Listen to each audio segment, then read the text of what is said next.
Greetings. This is Paul the Poke from paulthepoke.com. Today's topic, Gabriel visits Daniel a second time.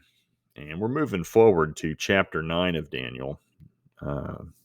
Daniel 9, verse 1. In the first year of Darius, the son of Ahasuerus, by descent a Mede, who was made king over the realm of the Chaldeans. So, generally speaking, history records Babylon was taken by the Persian Empire in 539 BC.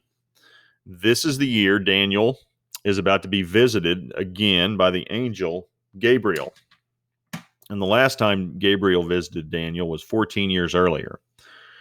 And we know Daniel received understanding of the first vision from Daniel 8, verse 1, in the third year of the reign of King Belshazzar. And that's to be about 553 BC. So do the math, 553 minus 539, 14 years.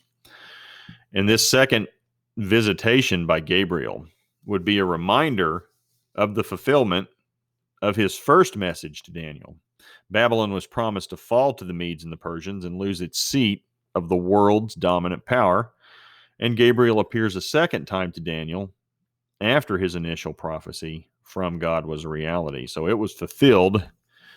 Gabriel shows up and Daniel's like, oh yeah, you said that was going to happen. You said Babylon would fall. Have to be some kind of reminder. You know, we read the text a lot of times and it flows seamlessly from paragraph to paragraph or chapter to chapter. And we just think it's the time frame is immediate, and it's not. In this case, it's 14 years. And, you know, sometimes we have these commas, pauses in Scripture, and it's thousands of years from sentence to sentence. But yet we read it in a matter of seconds, and we think, well, this is going to happen imminently. And it doesn't. There are pauses and breaks. And in this case, it's 14 years from the time Gabriel showed up and meets with Daniel. So we'll get to Daniel 9, verse 20, while I was speaking and praying, confessing my sin and the sin of my people Israel, and presenting my plea before the Lord my God for the holy hill of my God. And that's an effective summary of Daniel's petition to God that Daniel lays out in chapters 9, verses 3 through 19, and probably gives some pretty good insight as to how we should handle things. We have some difficulties. We need to approach God in prayer. And Daniel's attitude is he's more concerned about God's name and his reputation. 70 years, 70 years you're going to, we're sent, exiled to Babylon for 70 years. Daniel's more concerned about God and the fulfillment of his word than he is, the himself or the people going back. And Daniel stayed put. He didn't go back to Jerusalem. So it can't be for selfish reasons. And the big thing is, too, he knows that God is forgiving and merciful. So we look at Daniel 9:21. We transition to where Gabriel shows up on the scene. While I was speaking in prayer, the man Gabriel, whom I had seen in the vision at the first, that's the previous one, came to me in swift flight at the time of the evening sacrifice. And so the first thing that jumped out is me, the man Gabriel. God's messenger, Gabriel, appears as a man, or Ish in the Hebrew. Gabriel looks like a man. And in both cases, when Gabriel visits Daniel, he appears as a man. The first time, in Daniel 8, verse 15, Gabriel was described as a Gabar. That's a term for a mighty warrior. So Gabriel's physically imposing, intimidating looking. And he came to me in swift flight. Gabriel arrived in a condition of Yeoth in the Hebrew. So he's tired, weary, faint. So he appears to be in a hurry to get to Daniel for whatever reason. And it may have something to do with this. At the time of the evening sacrifice. And so that's one of those things, a lot of times we just read over it and it's like, well, what does that mean? Well, Gabriel visited Daniel in the mid-afternoon, and typically the evening sacrifice at the temple took place at the 9th hour time of the evening sacrifice, and this would translate to 3 o'clock in the afternoon for us in a Western world and culture.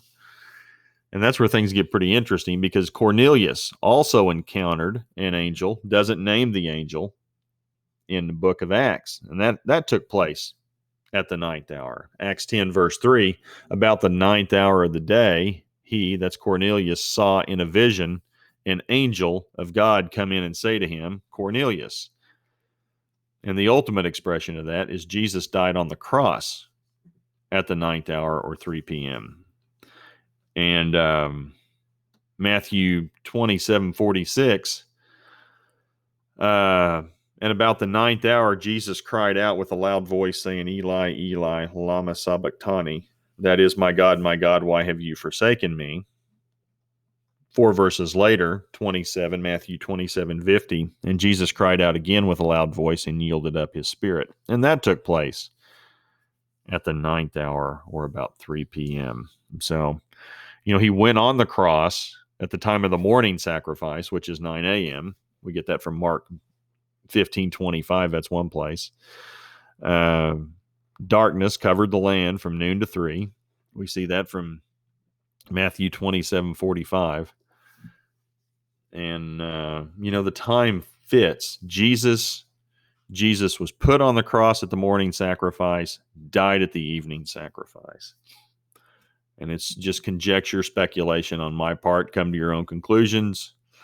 But it does seem to be that angels, there is a reverence or a reminder, at the least, of the ninth hour, 3 p.m. You have one example, Gabriel before Jesus, foreshadowing, and then an angel, doesn't say who, after Jesus in the book of Acts at the ninth hour as a reminder, hey, Jesus died ninth hour, 3 p.m. on the cross. So all those things do point, one before, one after, as a reminder that Christ himself, our sacrifice, died on the cross at the ninth hour, 3 p.m. So appreciate you guys following along. If you are interested in this and want to share with others, please feel free to do so at paulthepoke.com. Also, you can type your name in, receive email notification every time we put something up. And this will be categorized in the far right column under angels. So we have an ongoing series. Currently, we are jumping into Daniel 9. This is the last point. That Gabriel, this will be the last section where Gabriel, his words are noted in the Bible. So we have all of, I think we have pretty much through, I believe it's the end of chapter 9. So through 27. I'm probably going to slow down through that. There's a lot that takes place in throughout chapter 9 with Gabriel and the things he introduces. So appreciate y'all following along. Hope you have a great day. Take care. Have a good one. Bye.